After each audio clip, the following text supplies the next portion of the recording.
برادر احترام خواهش کردم که دمی خجا سیاس کن تا سسته بچه‌ها ناراحت نکنی. نگو خیلی بسیار خواهش کرد. خیلی پراموی افیر کردیم.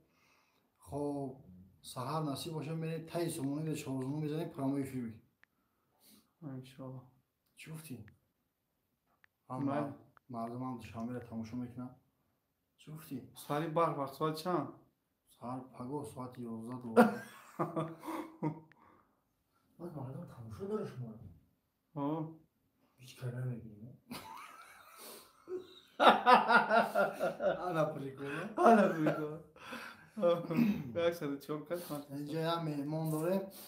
اینطوری ما نگاه کرد گفت که شما رو دیدستیم گفتیم که آه خیلی این بچه هیچ کنه میتوقع. سلامت باشین سلامت باشین.